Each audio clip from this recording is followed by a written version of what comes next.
नमस्कार दोस्तों, जय Hind. Preparation of judiciary channel पे आपका स्वागत है। यह वीडियो संविधान के सीरीज के अंतर्गत का यह 5वां वीडियो है।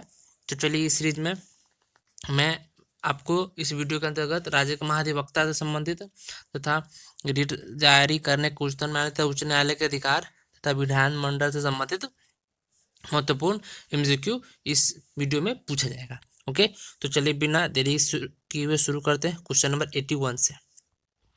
क्या है क्वेश्चन नंबर 81 में?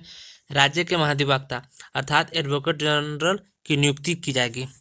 स्टेट का जो एडवोकेट जनरल होता है उसकी नियुक्ति कैसे की, मतलब किसके द्वारा की जाएगी? ओके, ऑप्शन नंबर ए राष्ट्रपति द्वारा की जाती है, ऑप्शन बी राज्यपाल द्वारा की जाती है, ऑप्शन सी मुख्यमंत्री द्वारा की जाती है, या फिर ऑप्शन डी विधि मंत्री द्वारा की जाती है। ओके, तो आपको पता होगा राज्य का महाधिवक्ता अर्थात advocate general of the state की नियुक्ति किया जाता है। किसके द्वारा किया जाता है? तो राज्यपाल के द्वारा नियुक्ति किया जाता है। तो भारत के महान्यायवादी अर्थात अटॉर्नी जनरल ऑफ इंडिया, उसकी नियुक्ति किसके द्वारा की जाती है? तो उसकी नियुक्ति राष्ट्रपति द्वारा की जाती है। ओके, क्वेश्चन नंबर 82 का आंसर हो गया ऑप्शन नंबर बी, अर्थात राज्य के महाधिवक्ता की नियुक्ति राज्यपाल द्वारा की जाती है। चलिए नेक्स्ट क्वेश्चन देख लेते हैं। क्वेश्चन नंबर 82 क्या है? 82 में महाधिवक्ता के पद पर नियुक्ति हेतु ऐसे व्यक्ति पात्र होंगे, अर्थात महाधिवक्ता नियुक्त होने के लिए कौन कौन से व्यक्ति पात्र होगा, ये पूछा जा रहा है। ओके, ऑप्शन नंबर ए जो उच्चतम न्यायालय के न्यायाधीश होने की पात्रता रखता हो, ऑप्शन बी जो उच्च न्यायालय के मुख्य न्यायाधीश बनने की पात्रता रखता हो, या फिर ऑप्शन सी जो महान न्यायवादी बनने की पात्रता रखता हो, या फिर ऑप्शन डी जो उच्च न्यायालय का न्यायाधीश बनने की पात्रता रखता हो। ओके, तो मैं आपको बता दूं भारत के महान न्यायवादी बनने के पात्रता क्या होते हैं? जो व्यक्ति या फिर ऐसा व्यक्ति उच्चतम न्यायालय के न्यायाधीश बनने की पात्रता रखते हैं, अर्थात ऐसा व्यक्ति जो उच्चतम न्यायालय के न्यायाधीश बनने के लिए क्वालिफिकेशन होती है, ऐसे व्यक्ति भारत के महान्यायवादी अर्थात अटॉर्नी जनरल ऑफ इंडिया होते हैं, नियुक्त होते हैं। वही राज्य स्तर पर देखा जाए, राज्य स्तर पर क्या हो जाता है? राज्य के महाधिवक्ता। तो राज्य के महाधिवक्ता ऐसे व्यक्ति को नियुक्त किया जाता है जो उच्च न्यायालय के न्यायाधीश होने की पात्रता रखते हो, ऐसे ही व्यक्ति को राज्य के महाधिवक्ता नियुक्त किया जाता है। ओके, चलिए नेक्स्ट क्वेश्चन देख लेते हैं। क्वेश्चन नंबर 83 विधानसभा में सदस्य होंगे। ओके, अर्थात विधानसभा में कितने सदस्य होगा? Option number A 60, option number क्या है? न्यूनतम 60 अधिकतम 50, ऑप्शन बी क्या है? न्यूनतम 50 एवं अधिकतम 400, ऑप्शन सी न्यूनतम 40 एवं अधिकतम 300, ऑप्शन डी न्यूनतम 30 तथा अधिकतम 200। तो मैं आपको बता दूं विधानसभा में सदस्यों की संख्या कितनी होगी? तो न्यूनतम 60 होगी एवं अधिकतम 500 होगी। कुछ दशाओं में अपवाद भी है जिसको मैं अगले वीडियो में डिटेल से बतलाऊंगा। ओके, चलिए नेक्स्ट क्वेश्चन देख लेते हैं। क्वेश्चन नंबर 83 का आंसर क्या हो गया? विधानसभा में सदस्य होंगे तो न्यूनतम 60 तथा अधिकतम 50 होगा। ओके, नेक्स्ट क्वेश्चन क्या है? Question number 84। क्वेश्चन नंबर 84 क्या है? निम्नलिखित में से किस राज्य या राज्यों में 2 सदन वाला विधानमंडल नहीं है? 2 सदनों वाला विधानमंडल नहीं है, यह पूछा जा रहा है। ओके, ऑप्शन नंबर ए क्या है? आंध्र प्रदेश एवं बिहार, ऑप्शन बी मध्य प्रदेश एवं महाराष्ट्र, ऑप्शन सी कर्नाटक तमिलनाडु एवं उत्तर प्रदेश, ऑप्शन डी राजस्थान हरियाणा एवं केरल। ओके, तो मैं आपको बता दूं इनमें से किस राज्य या राज्यों में से 2 सदन वाला विधानमंडल नहीं, अर्थात विधान परिषद कौन से राज्य में नहीं है, यह पूछा जा रहा है। ओके, ऑप्शन ए आपको पता होना चाहिए कि कौन कौन से राज्य में विधान परिषद है। ओके, तो विधान परिषद वाला राज्य हो गया, जैसे मैं आपको बता दूं आंध्र प्रदेश हो गया, बिहार हो गया, कर्नाटक हो गया, महाराष्ट्र, तेलंगाना और उत्तर प्रदेश राज्य में क्या हो गया? उस राज्य में विधान परिषद है। जबकि क्वेश्चन क्या पूछा जा रहा था? क्वेश्चन नंबर 84 के अंतर्गत निम्न में से किस राज्य या राज्यों में 2 सदनों वाला विधानमंडल नहीं है? ओके, नहीं है ये पूछ रहा है। इसका आंसर क्या है? Option number D Rajasthan Haryana एवं केरल।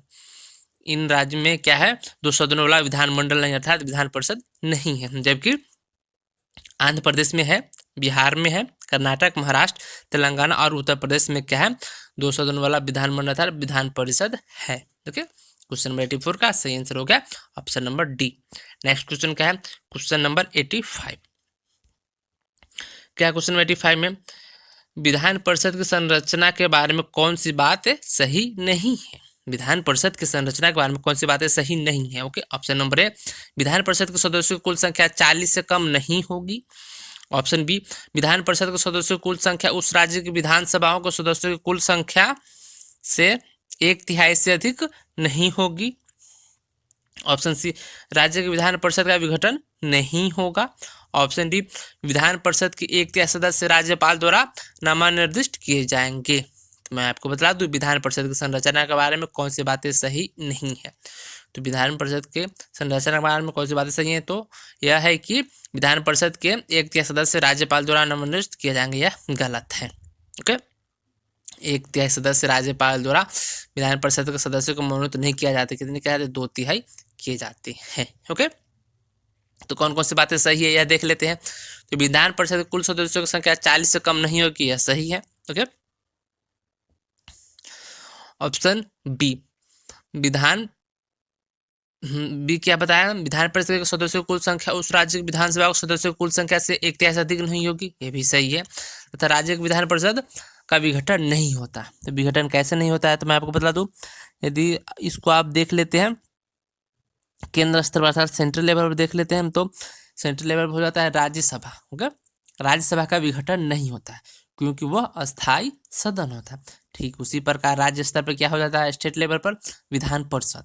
विधान परिषद क्या होता है? यह अस्थाई सदन होता है, इसीलिए यह विघटित नहीं होता है। ओके, चलिए नेक्स्ट क्वेश्चन देख लेते हैं। Question number 86। क्वेश्चन नंबर 86 देखने से पहले इसका थोड़ा व्याख्या है वो देख लेता हूँ।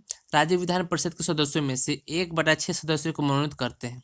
राज्य कौन मनोनीत करते हैं? तो राज्यपाल मनोनीत करते हैं। राज्यपाल 1/6 सदस्यों को मनोनीत करते हैं, न कि 1/3 सदस्य के। राज्यपाल विधान परिषद में कितना सदस्यों को मनोनीत करते हैं? तो 1/6 सदस्यों को मनोनीत करते हैं, जो कि साहित्य, विज्ञान, कला, सहकारी आंदोलन और समाज सेवा जैसे क्षेत्रों में या ज्ञान या व्यवहारिक अनुभव रखने वाले व्यक्ति में से 1/6 सदस्यों को राज्यपाल नियुक्त करते हैं। नेक्स्ट क्वेश्चन क्या है? Question number 86। क्वेश्चन नंबर 86 क्या है? राज्य विधानमंडल की सदस्यता के लिए क्या आवश्यक नहीं है? राज्य विधानमंडल की सदस्यता के लिए क्या आवश्यक नहीं है? ओके, ऑप्शन नंबर ए, उसका भारत का नागरिक होना। ऑप्शन बी, कम से कम विधि स्नातक होना। ऑप्शन सी, विधानसभा का सदस्यता के लिए 25 वर्ष की आयु पूरा कर लेना। ऑप्शन डी, विधान परिषद की सदस्यता के लिए 30 वर्ष की आयु पूरा कर लेना। तो मैं आपको बतला दूं, राज्य विधानमंडल की सदस्यता के लिए कौन सी आवश्यकता नहीं है? तो वह कम से कम विधि स्नातक होना। राज्य विधानमंडल की आवश्यकता नहीं है कि कम से कम विधि स्नातक होना, अर्थात साक्षर होना भी जरूरी नहीं है। कोई भी व्यक्ति क्या कर सकता है? राज्य विधानमंडल की सदस्यता ले सकते हैं। अर्थात उनके लिए क्या क्या क्राइटेरिया हो गया? तो मैं आपको बता दूं, वह भारत का नागरिक होना चाहिए। ओके, तथा यदि वह विधानसभा का सदस्य बन रहे हो तो कम से कम 25 वर्ष आयु पूरी कर लेनी होगी, या फिर विधान परिषद के हो तो उस स्थिति में 30 वर्ष की आयु पूरी कर लेना आवश्यक हो जाता है। चलिए नेक्स्ट क्वेश्चन देख लेते हैं। क्वेश्चन नंबर 87 क्या है? क्वेश्चन नंबर 87, ऐसे व्यक्ति विधानमंडल का सदस्य नहीं बन सकेगा।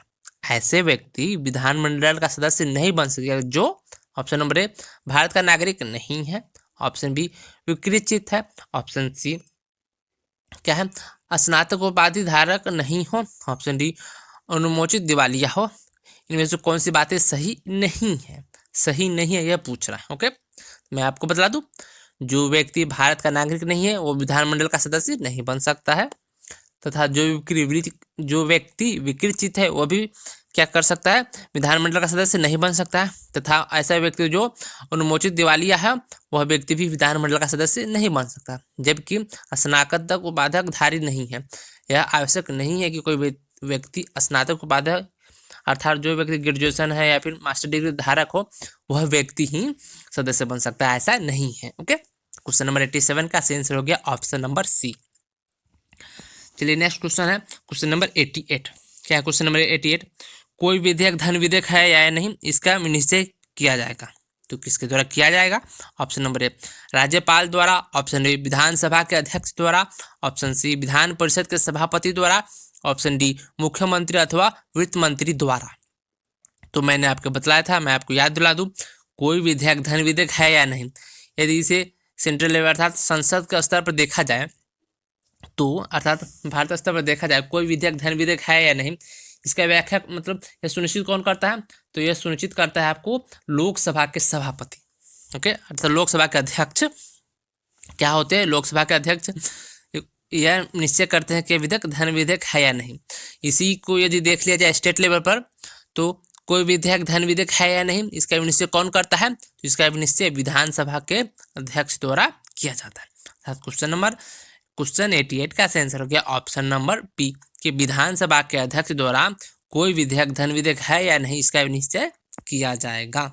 ओके, नेक्स्ट क्वेश्चन नंबर 89, राज्य के विधानमंडल में कार्य किए जाएंगे, राज्य के विधानमंडल में कार्य किया जाएगा। ऑप्शन नंबर ए उस राज्य की राज्य भाषा में, ऑप्शन बी हिंदी में, ऑप्शन सी अंग्रेजी में, ऑप्शन डी राज्य की राज्यभाषा या हिंदी या अंग्रेजी में। तो मैं आपको बता दूं, राज्य के विधानमंडल में कार्य किया जाएगा, तो कैसे कार्य किया जाएगा, राज्य की राज्यभाषा या हिंदी या अंग्रेजी में कार्य किया जाएगा। क्वेश्चन नंबर 89 का सही आंसर हो गया ऑप्शन नंबर डी, अर्थात राज्य के विधानमंडल में कैसे कार्य किया जाएगा, तो उस राज्य की राज्य भाषा या फिर हिंदी या फिर अंग्रेजी में कार्य किया जाएगा। ओके, क्वेश्चन नंबर 89 कंप्लीट हो गया। नेक्स्ट क्वेश्चन, विधानमंडल में किस विषय पर चर्चा नहीं की जा सकती है, विधानमंडल में किस विषय पर चर्चा नहीं की जा सकती। ऑप्शन नंबर ए उच्चतम न्यायालय के या उच्च न्यायालय के न्यायाधीशों की कार्यशैली पर, ऑप्शन बी लोक महत्व के विषय पर, ऑप्शन सी धन विधेयक पर, ऑप्शन डी प्राइवेट विधेयक पर। मैं आपको याद दिला दूं, विधानसभा में किस विषय पर चर्चा नहीं की जाएगी, तो विधानमंडल में उच्चतम न्यायालय या फिर उच्च न्यायालय के किसी न्यायाधीश के कार्यशैली पर चर्चा नहीं की जा सकेगी। ओके, नेक्स्ट क्वेश्चन क्या है, क्वेश्चन नंबर 91।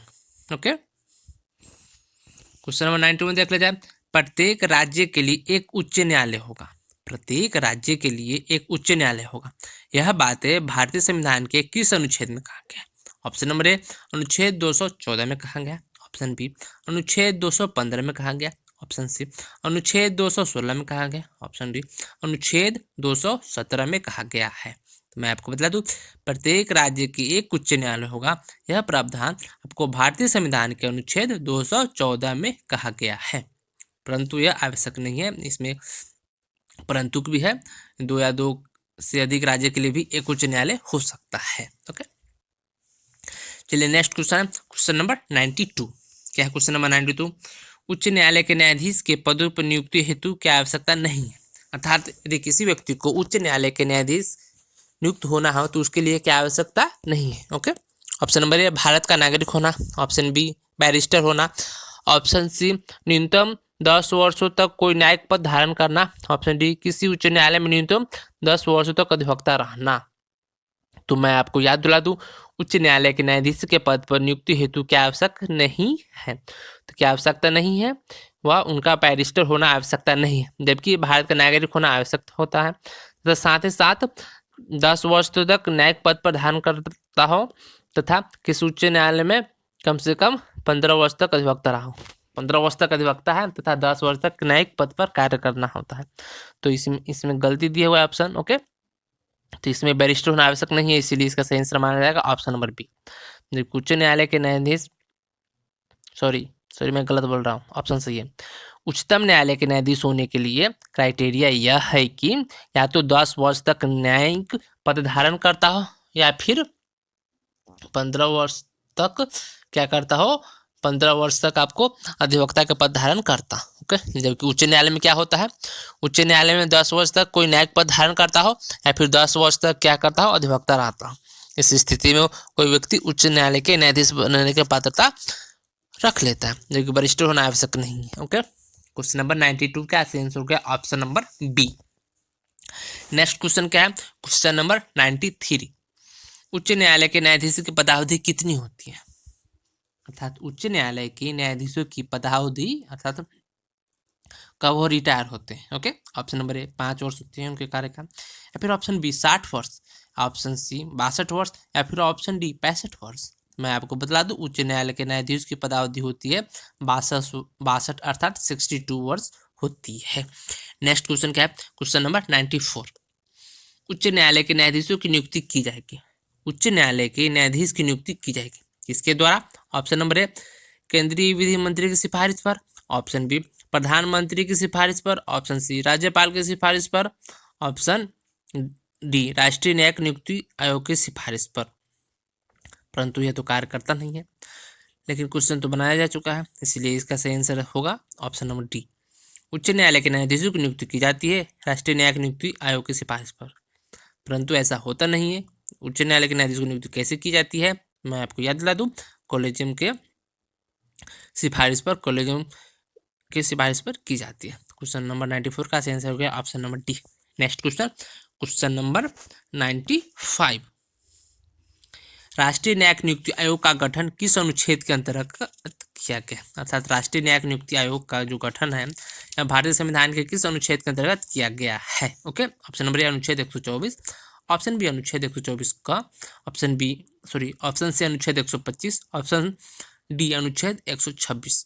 तो मैं आपको बता दूं, राष्ट्रीय न्यायिक नियुक्ति आयोग का गठन भारतीय संविधान के अनुच्छेद 124 के अंतर्गत किया गया है। ओके, नेक्स्ट क्वेश्चन क्या है? Question number 96। क्वेश्चन नंबर 96 देख लिया जाए तो संविधान में अनुच्छेद 124 किस संविधान संशोधन द्वारा अंतः स्थापित किया गया? ओके, संविधान में अनुच्छेद 124 को किस संविधान संशोधन द्वारा अंतः स्थापित किया, अर्थात किस संविधान संशोधन द्वारा जोड़ा गया था? ओके, ऑप्शन नंबर ए 97वां संविधान संशोधन अधिनियम 2011, ऑप्शन बी 98वां संविधान संशोधन अधिनियम 2012, ऑप्शन सी 99वां संविधान संशोधन अधिनियम 2014, या फिर ऑप्शन डी 100वां संविधान संशोधन अधिनियम 2015। तो मैं आपको बतला दूं, भारतीय संविधान में अनुच्छेद 124 को जोड़ा गया था, आपको 99वां संविधान संशोधन अधिनियम 2004 के माध्यम से जोड़ा गया था। नेक्स्ट क्वेश्चन क्या है? Question number 97। उच्च न्यायालय के बारे में कौन सी बातें सही नहीं है? ऑप्शन नंबर ए यह राज्य के शीर्ष न्यायालय होते हैं, ऑप्शन बी यह एक अभिलेख न्यायालय होते हैं, ऑप्शन सी यह अपीलीय न्यायालय होते हैं, ऑप्शन डी पुनरीक्षण पुनर्विलोकन की शक्ति रहित न्यायालय है। ओके, तो उच्च न्यायालय के बारे में कौन सी बातें सही नहीं है, मैं आपको बता दूं इसके बारे में कौन कौन सी बातें सही है। तो यह राज्य के शीर्ष न्यायालय होता है, यह भी सही है। यह एक अभिलेख न्यायालय होते हैं, यह भी सही है। अर्थात उच्चतम न्यायालय शीर्ष न्यायालय होने के साथ साथ अभिलेख न्यायालय भी होते तथा यह अपीलीय न्यायालय भी होते। परंतु कौन सी बातें सही नहीं है? तो पुनरीक्षण एवं पुनर्विलोकन की शक्ति रहित होती है, यह बातें सही नहीं है। ओके, क्वेश्चन नंबर 97 का आंसर हो गया option number D. Next question क्या है? Question number 98। उच्च न्यायालय द्वारा बंदी प्रत्यक्षीकरण परमादेश प्रतिषेध अधिकार पुच्छ एवं उत्प्रेषण रीट जारी की जा सकती है। ओके, किन आधारों पर? ऑप्शन नंबर ए केवल मूल अधिकार के प्रवर्तन के लिए, ऑप्शन बी विधिक अधिकारों के प्रवर्तन के लिए, ऑप्शन सी मूल अधिकारों एवं विधिक अधिकारों के प्रवर्तन के लिए, ऑप्शन डी इनमें से किसी के लिए भी नहीं। मैं आपको याद दिला दूं, क्वेश्चन नंबर 98 पूछ रहा है कि उच्च न्यायालय द्वारा बंदी प्रत्यक्षीकरण परमादेश प्रतिषेध अधिकार पुच्छ एवं उत्प्रेषण रीट जो जारी की जा सकती है वह किस आधारों पर जारी की जाती है। तो मैं आपको बता दूं इसका सही आंसर क्या है। अर्थात उच्चतम न्यायालय जो रीट जारी करता है अनुच्छेद 226 के तहत बंदी प्रत्यक्षीकरण परमादेश प्रतिषेध उत्प्रेषण या फिर अधिकार पिच जो रीट जारी होता है तो यह मूल अधिकार एवं विधिक अधिकार के लिए भी जारी किया जाता है। ओके, क्वेश्चन नंबर 98 का आंसर हो गया ऑप्शन नंबर सी। समझ गए? नेक्स्ट क्वेश्चन देख लें। तो क्वेश्चन नंबर 99 इस वीडियो का लास्ट से पहले, बंदी प्रत्यक्षीकरण से अभिप्राय है, अर्थात बंदी प्रत्यक्षीकरण से क्या तात्पर्य है? ओके, ऑप्शन नंबर ए निरुद्ध व्यक्ति को न्यायालय के समक्ष पेश करो, या फिर ऑप्शन बी वांछित व्यक्ति को बंदी बनाकर पेश करो, या फिर ऑप्शन सी वांछित व्यक्ति को गिरफ्तार कर पेश करो, या फिर ऑप्शन डी बंदी व्यक्ति को तुरंत मुक्त कर दो। तो बंदी प्रत्यक्षीकरण से क्या तात्पर्य है? तो मैं आपको बता दूं, बंदी प्रत्यक्षीकरण से तात्पर्य यह है कि बंदी व्यक्ति को क्या हो जाता है, अर्थात निरुद्ध व्यक्ति को न्यायालय के समक्ष पेश करना ही इसका तात्पर्य होता है बंदी प्रत्यक्षीकरण का। ओके, तो इसे क्वेश्चन नंबर 99 का आंसर क्या हो गया? ऑप्शन नंबर ए, अर्थात बंदी प्रत्यक्षीकरण से अभिप्राय है कि निरुद्ध व्यक्ति को न्यायालय के समक्ष पेश किया जाए। मैं आपको बता दूं, बंदी प्रत्यक्षीकरण परमादेश प्रतिषेध उत्प्रेषण अधिकार पुच्छ या जितना भी रीट है सभी के बारे में मैं अगले वीडियो में इंपॉर्टेंट से व्याख्या करके मैं वीडियो बनाऊंगा। ओके, चलिए इस वीडियो का लास्ट क्वेश्चन देख लेते हैं। क्वेश्चन नंबर 100 अर्थात 100 तो बंदी प्रत्यक्षीकरण रीट न्यायिक रीट के माध्यम से व्यक्ति को स्वतंत्रता प्रदान करने वाला शस्त्र है। यह कौन सा बाद में कहा गया था अर्थात किस प्रकरण में कहा गया था? कौन सी बात, मैं फिर से याद दिला दूं, बंदी प्रत्यक्षीकरण रीट न्यायिक प्रक्रिया के माध्यम से व्यक्ति को स्वतंत्रता प्रदान करने वाला शस्त्र है। यह कौन से केस में या फिर कौन से वाद में या फिर कौन से प्रकरण में कहा गया था? ऑप्शन नंबर ए कानून न्यायालय बनाम जिला मजिस्ट्रेट के मामले में, या फिर ऑप्शन बी श्रीमती नीलिमा प्रियदर्शनी बनाम स्टेट ऑफ बिहार के मामले में, या फिर ऑप्शन सी सुनील बत्रा बनाम दिल्ली प्रशासन के वाद में, या फिर ऑप्शन डी मन्नू भाई रतिलाल पटेल टी उषा बनाम स्टेट ऑफ गुजरात। तो मैं आपको बता दूं, बंदी प्रत्यक्षीकरण रीट न्यायिक प्रक्रिया के माध्यम से व्यक्ति स्वतंत्रता प्रदान करने वाला शस्त्र है। यह कौन से बाद में कहा गया था? तो यह आपको कहा गया था मन्नू भाई रतिलाल पटेल टी उषा बेन बनाम स्टेट ऑफ गुजरात के मामले में कहा गया था। ओके, तो इस वीडियो का यह लास्ट क्वेश्चन है। तो चलिए, आप अपना बहुत ही कीमती समय मेरे साथ साझा किए, इसलिए आपका बहुत बहुत शुक्रिया। Thanks for watching. जय हिंद, जय भारत।